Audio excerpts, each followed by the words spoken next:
Kryetari i LSDM-s Venko Filipçe kërkoi nga kryeministri Hristijan Mickoski përgjigje se kush mban përgjegjësi për gjendjen me ujin në Gostivar dhe pse rezultatet e analizave nuk janë bërë publike. Ai tha se uji është i ndotur në një pjesë të madhe të vendit dhe akuzoi qeverinë edhe për gjendjen e përgjithshme në shtet, duke përmendur rritjen e çmimeve, krizën ekonomike, gjendjen në shëndetësi, korrupsionin dhe bllokimin e rrugës evropiane. Кој е премиер крив за овие работи? Јас знам, вие ќе кажете, Венко е крив, СДСМ е крива за села, меѓутоа граѓаните знаат дека вие сносите одговорноста за сите овие работи.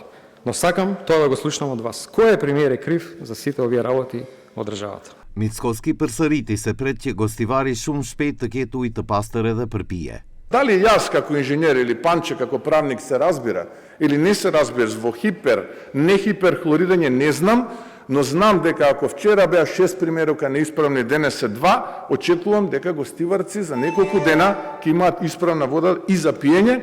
Тие што се одговорни се наоѓаат таму кај што се, а го повикувам обвинителството да се позанимава и со овие наводи. Sa u përket çështjeve të tjera të ngritura nga Filipçe, Mickoski u përgjigj duke krahasuar treguesit aktual me gjendjen gjatë qeverisjes së mëparshme të LSDM-s.